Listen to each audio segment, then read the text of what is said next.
एक चीज जोड़नी है मैंने, ये स्कीम 3 स्कीमों को मिला करके है।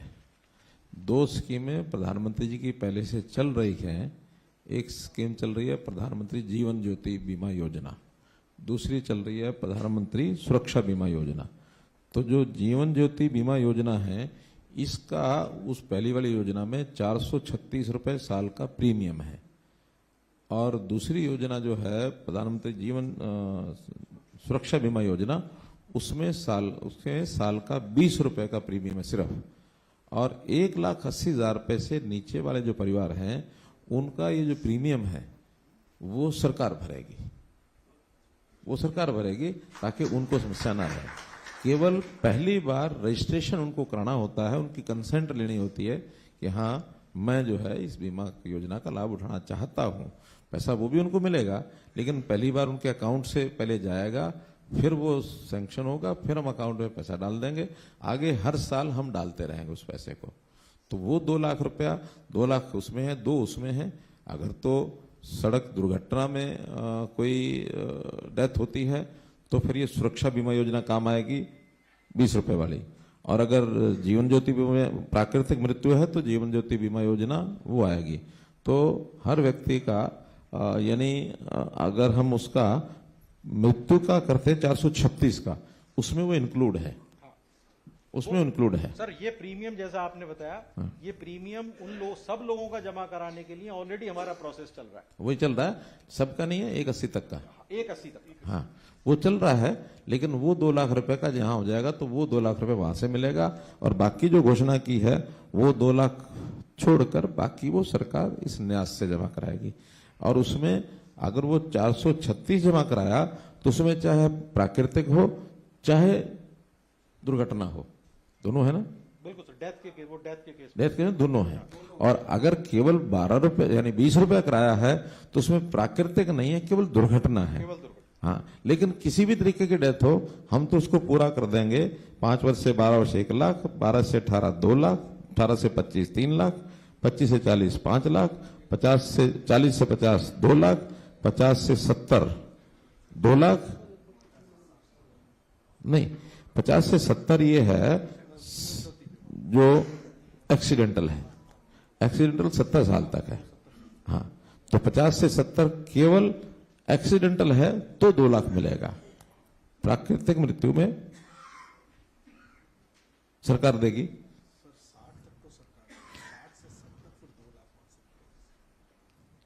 चलो और बारीक कर लेना इसमें, लेकिन 60 तक तो सबको मिलेगा ही मिलेगा।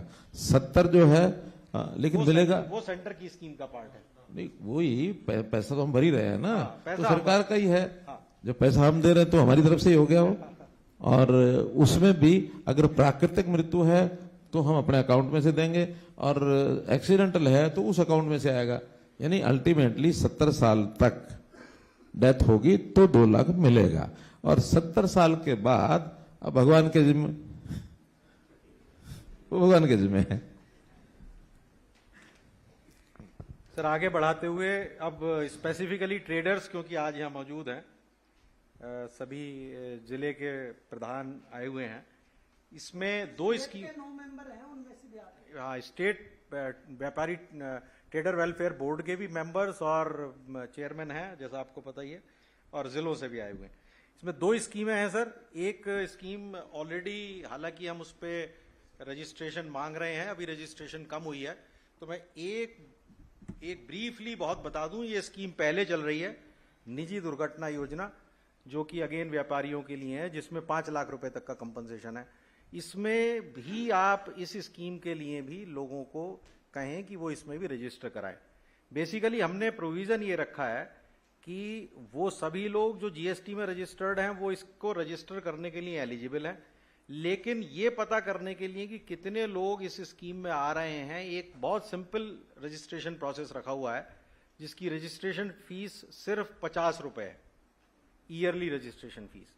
तो मैं ये रिक्वेस्ट करूंगा कि जब आप दूसरी स्कीम यानी कि स्टॉक के लॉस वाली स्कीम लोगों को बताएं, अपने व्यापारी बंधुओं को बताएं, तो साथ में ये भी गुजारिश करें कि इस स्कीम में भी वो अपना रजिस्ट्रेशन कराएं।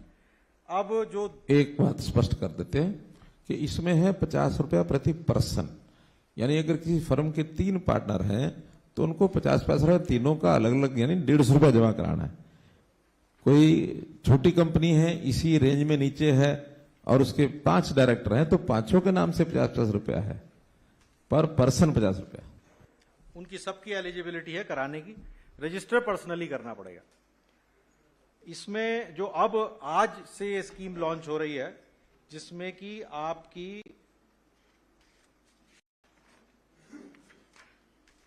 जो स्टॉक है वो स्टॉक का लॉस अगर हो जाए किसी भी कारणवश, जो कि कारण इसमें स्कीम में दिए हुए हैं, तो उसको भी कंपनसेट करने के लिए स्कीम बनाई है।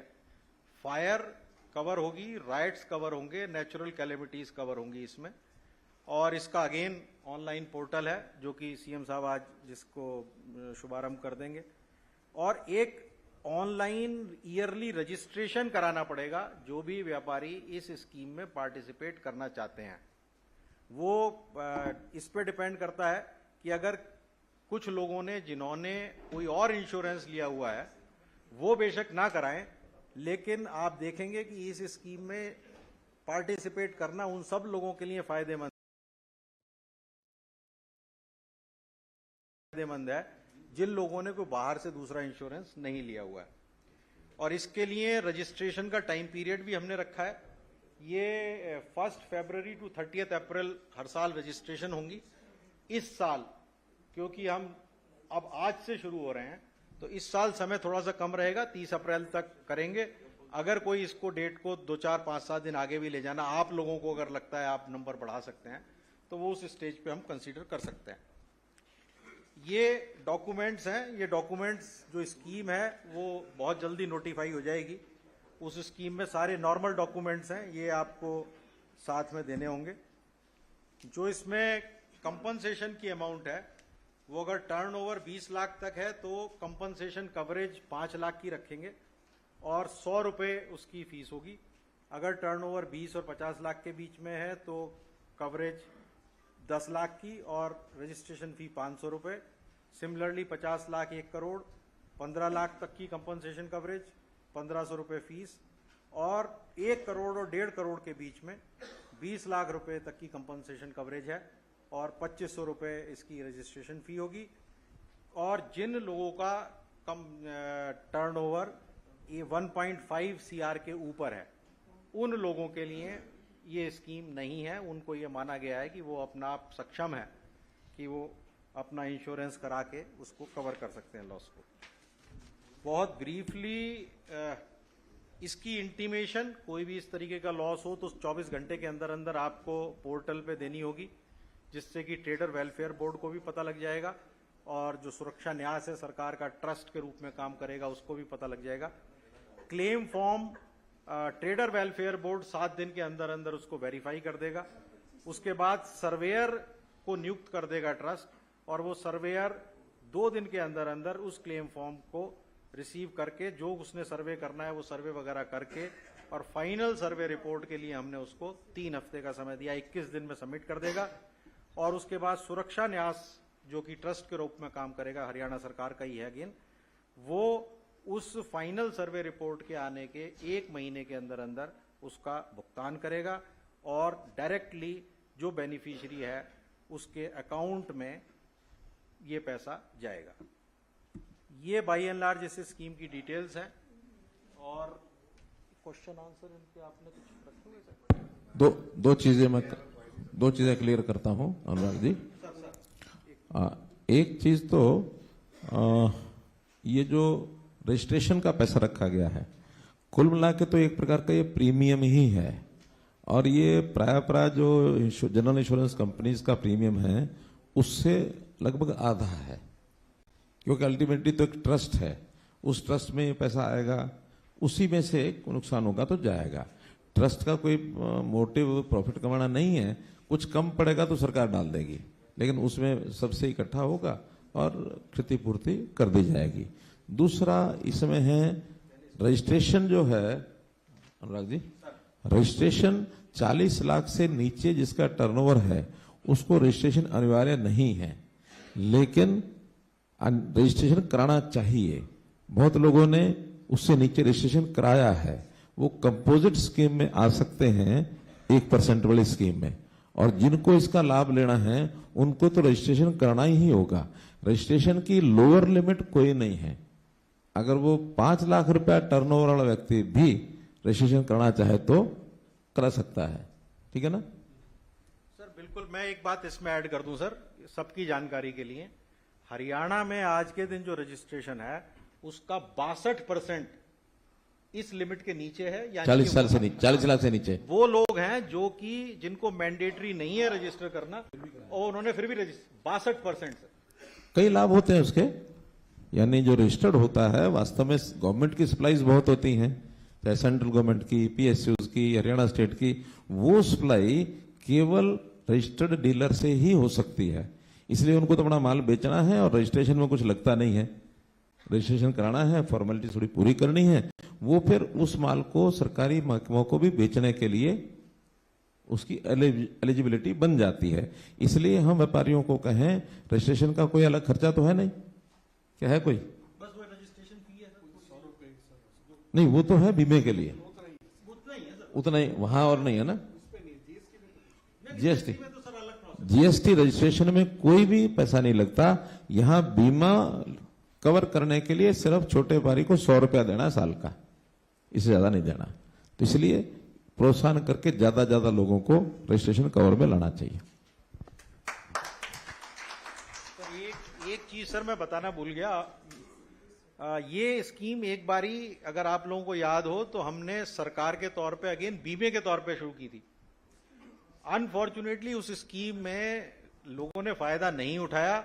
रिजल्ट ये निकला कि जितना हमने प्रीमियम बीमा कंपनी को दिया उसका बहुत छोटा सा पोर्शन लोग क्लेम कर पाए। तो आप सब लोगों से अनुरोध है कि इसमें अपने अपने डिस्ट्रिक्ट्स में जाके बाकायदा मीटिंग्स करें और मीटिंग्स करके लोगों को प्रोत्साहित करें कि इसमें ज्वाइन करें।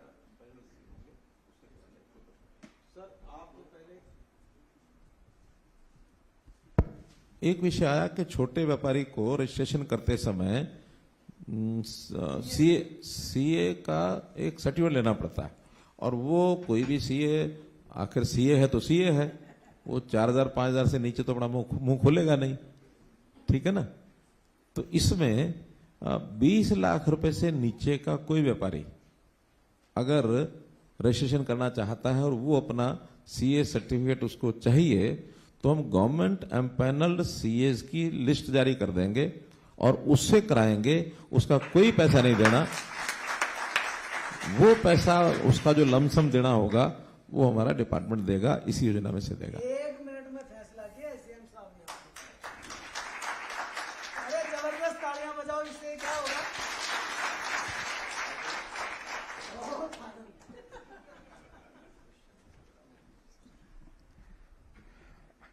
अब मैं माननीय मुख्यमंत्री महोदय जी से प्रार्थना करता हूं कि वो रिमोट का बटन दबाकर दोनों जन कल्याणकारी योजनाएं हैं उनका लोकार्पण करें।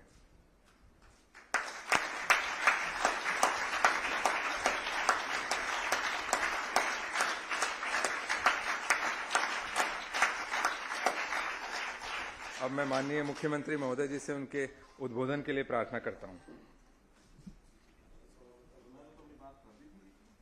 बात ये है जी, आशीर्वाद तो आप दोगे जब मजा आएगा ना। क्वेश्चंस पहले ले लें सर, आप पहले। स्वागत ढंग से करवाएंगे, आप कहोगे जब सीएम साहब जाएंगे। ऐसी कोई बात है क्या? पर इनको बोलने की बाद में स्वागत करेंगे, इसके 5-7 मिनट देते हैं।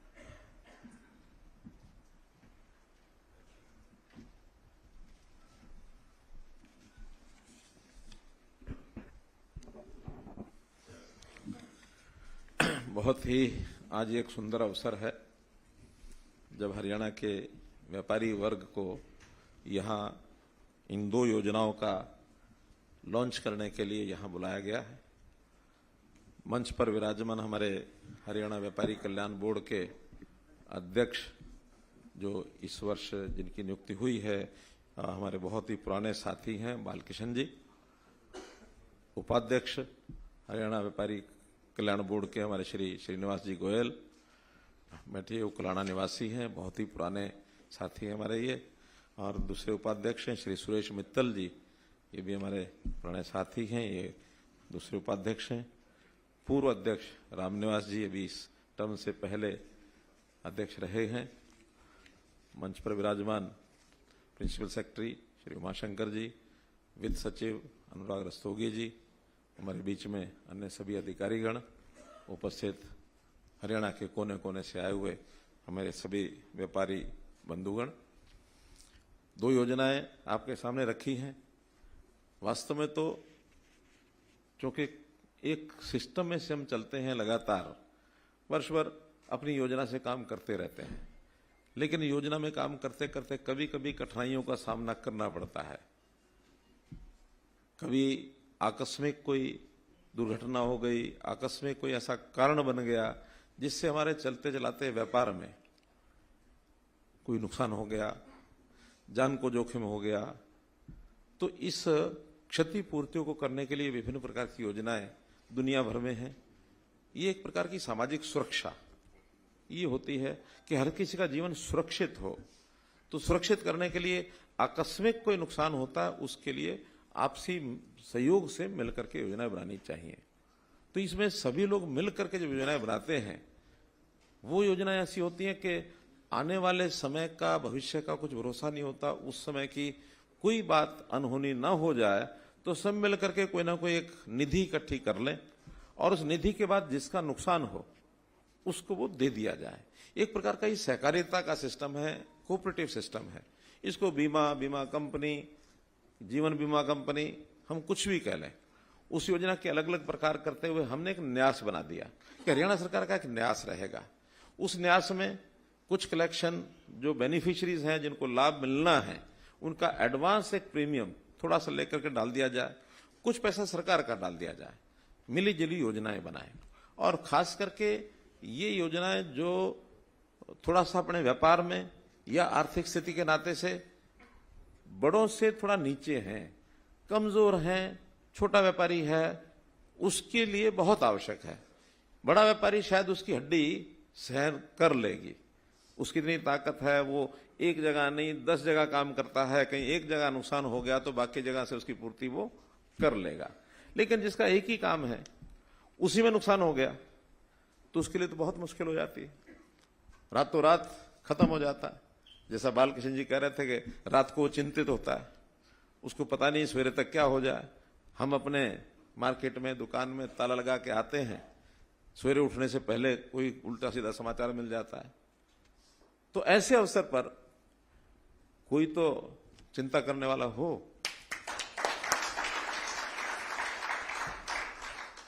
तो चिंता करने वाला तो प्रभु है, वो सबकी चिंता करता है, फिर भी किसी ना किसी को निमित्त बनाता है। तो उस नाते से मैं कह सकता हूं कि चिंता मत करो, मैं हूं ना।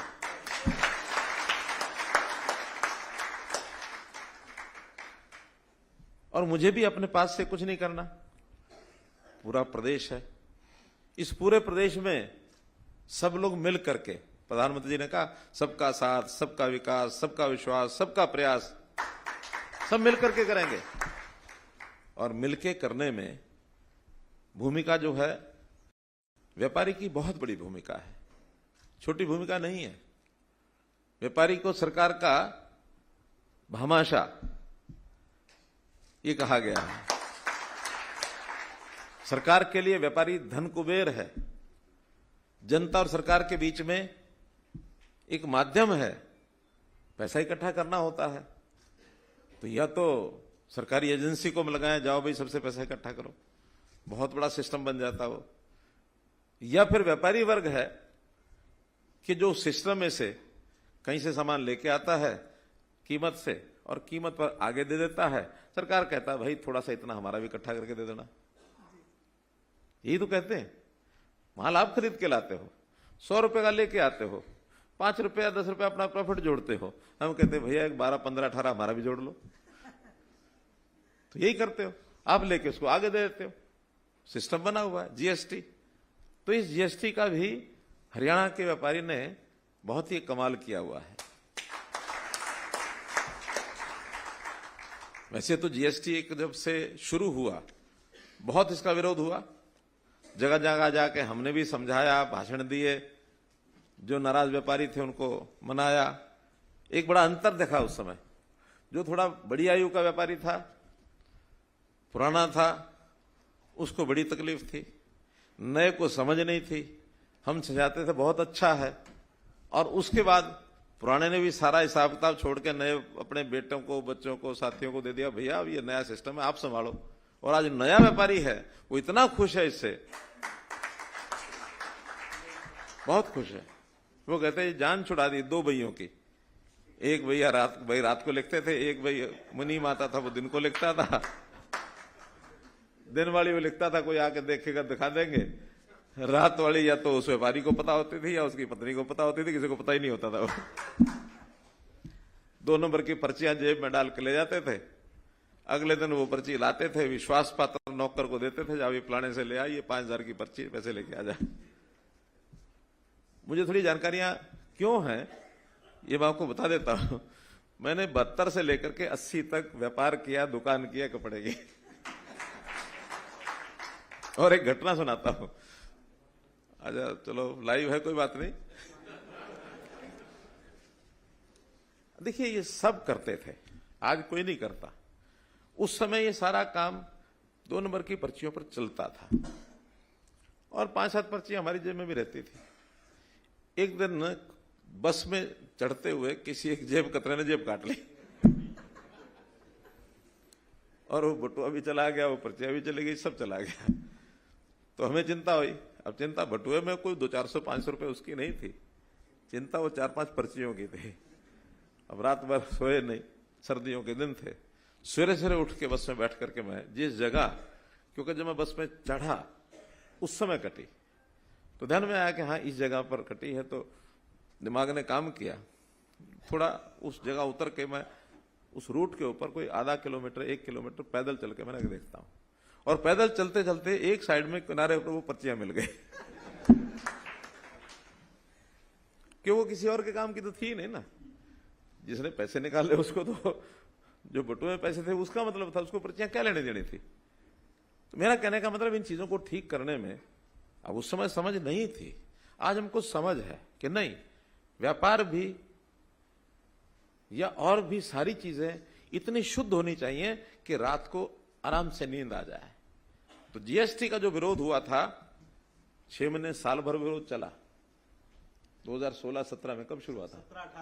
17-18 में, 1 जुलाई 17। लेकिन उस एक साल के बाद वो धीरे धीरे दबते दबते दबते सारा विरोध समाप्त हो गया, और आज लोग प्रसन्न हैं, खुश होकर के जीएसटी जमा कराते हैं। देश ने रिकॉर्ड तोड़ा। 4 महीने पहले जो मंथली कलेक्शन होती है, 1,66,000 करोड़ रुपया देश में जीएसटी इकट्ठा हुआ। और एक अच्छी बात यह है कि GST collection per capita collection, इसका भी हिसाब लगाते हैं वो, आबादी के हिसाब से सबसे ज्यादा कलेक्शन कहां की है। छोटे प्रदेश तो वो अलग एक ग्रुप है 8-9 प्रदेशों का, बड़े प्रदेशों का अलग ग्रुप है। छोटे प्रदेशों में तो सिक्किम है, सिक्किम के बाद गोवा है, बड़े प्रदेशों में नंबर 1 पर हरियाणा है।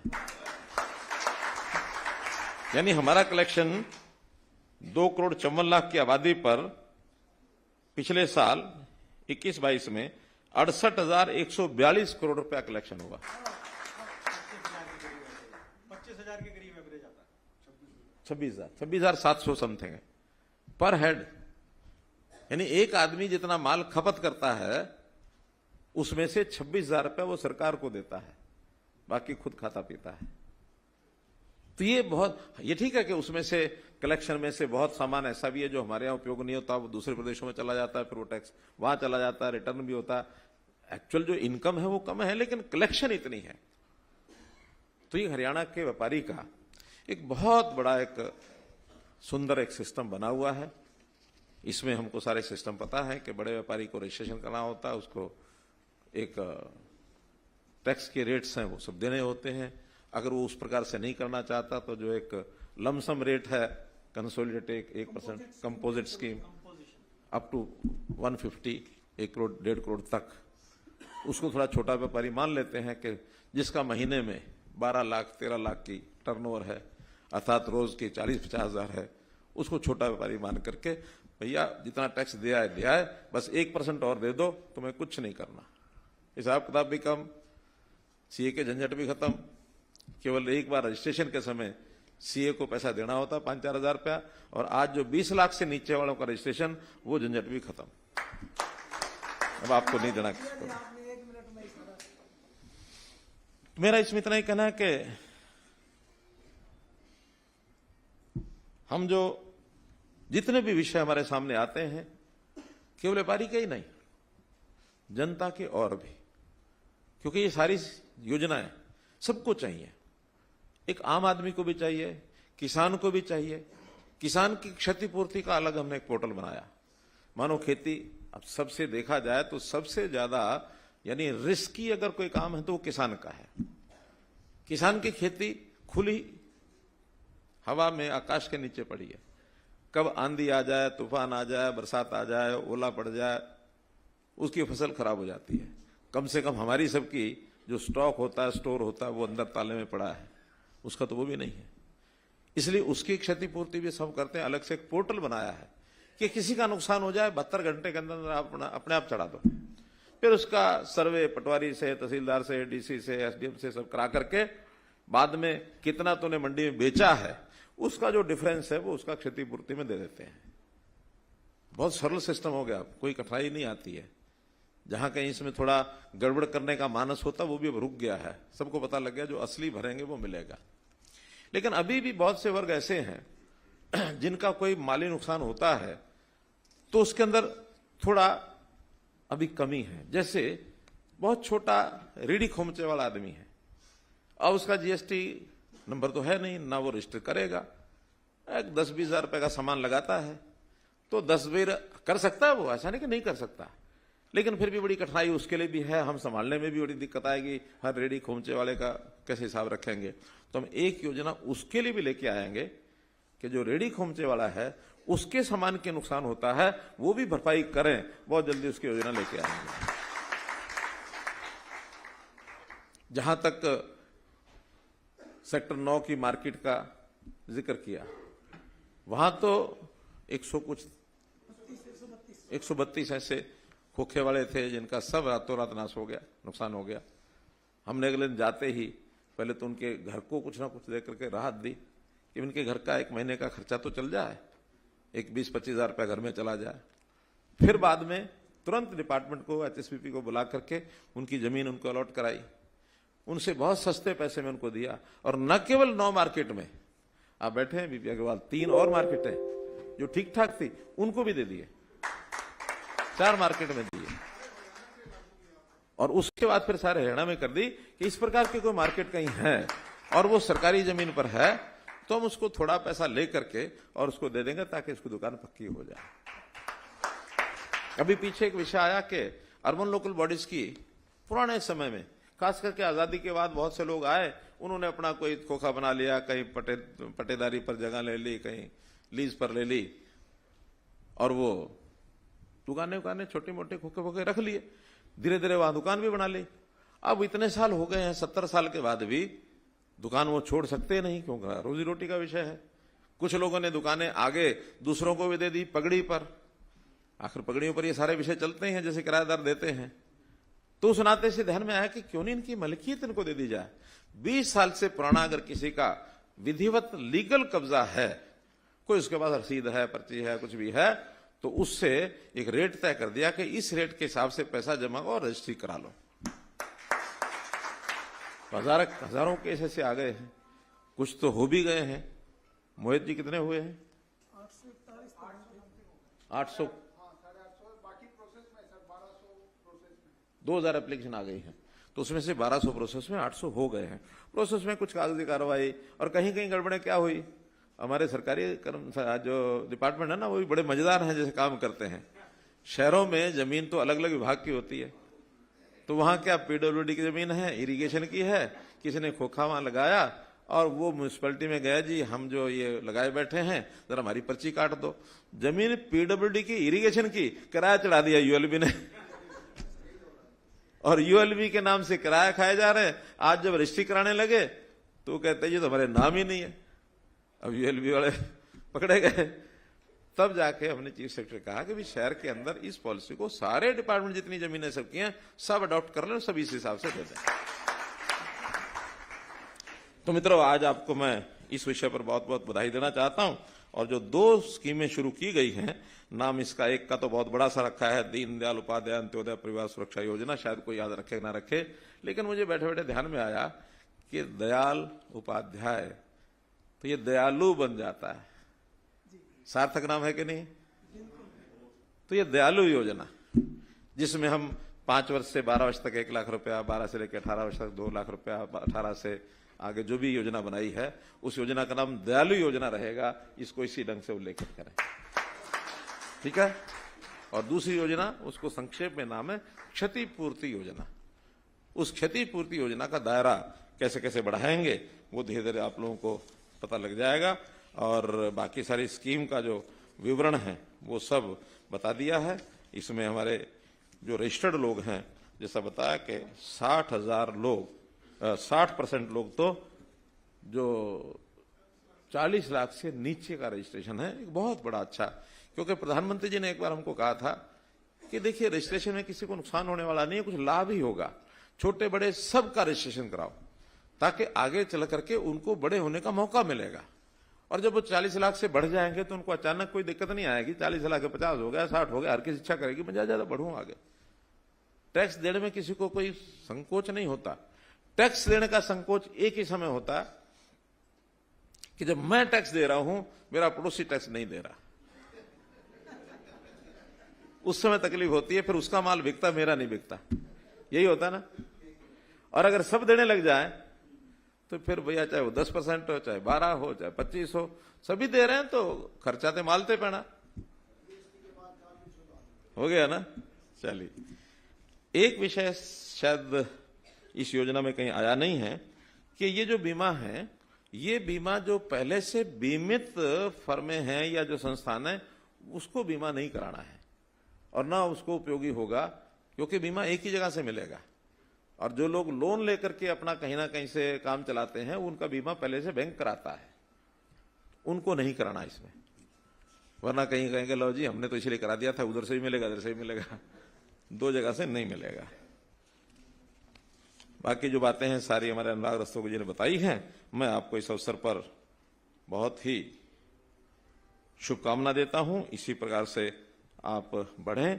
कभी भी किसी प्रकार की कोई कठिनाई आए तो आप अपने जो हरियाणा व्यापारी कल्याण बोर्ड जो है, इनके अध्यक्ष हैं, इनके उपाध्यक्ष हैं और जो मेंबर्स हैं, किसी के माध्यम से हमारे पास भेजेंगे, पहुंचाएंगे।